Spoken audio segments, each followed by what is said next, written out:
ভাইয়া শরবত বিক্রি করতেছে, বাবুল কোল্ড ড্রিঙ্কস। এখানে লেবুর শরবত 10 টাকা, মাঠা হচ্ছে 20 টাকা, লাচ্ছি হচ্ছে 30 টাকা।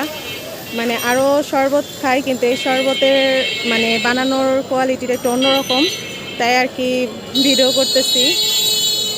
আসসালামু আলাইকুম ভাইয়া, কেমন আছেন? আপনি এখানে শরবত কতদিন যাবত বিক্রি করতেছেন? 1 বছর যাবত। 1 বছর যাবত। আপনার শরবত বানানোর কোয়ালিটি একটু অন্যরকম দেখলাম, এই জন্য আর কি ভালো লাগলো। আমি এত শরবত খাইছি, মানে এরকম কখনো কোথাও বানাতে দেখিনি। আপনি এখানে কি কি বিক্রি করেন? লেবুর শরবত আছে, মাঠা আছে আর লাচ্ছি আছে। লেবুর শরবত আছে, মাঠা আছে আর লাচ্ছি আছে। তা আমাকে 10 টাকার একটা লেবুর শরবত বানায় দেন।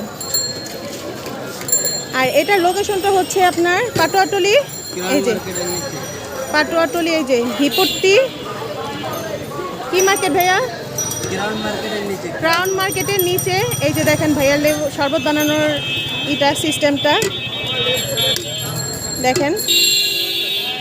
আমি মানে আরও যে শরবত বানায় একজন দেখছি, বাট এখানে একটু অন্যরকম, এই জন্য আর কি ভিডিওটা করতেছি।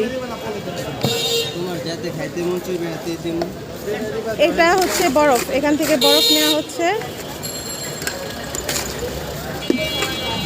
আর এটা হচ্ছে চিনির পানি।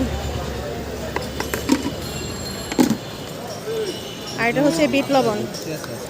মানে শরবতটা আসলে একটু অন্যরকম, অন্য স্টাইলের, দেখে মনে হলো যে না খাই আর ভিডিও একটা নেই। তো আশেপাশে যারা আছেন তারা আসবেন এখানে শরবত খেতে। তোমার কি দিতে না? এই যে দেখেন শরবতটা প্রতিদিন ভাইয়া কত টাকা সেল হয়? মোটামুটি ভাই চলার মতো। চলার মতো না? কয়টা থেকে কয়টা পর্যন্ত বসেন? সকাল 9টা থেকে 8টা পর্যন্ত। সকাল 9টা থেকে রাত 8টা পর্যন্ত উনি বসে। তো এই শরবতটা খেয়ে দেখি কি অবস্থা, সবাই আসবেন। তো রাখি সবাই, আল্লাহ হাফেজ।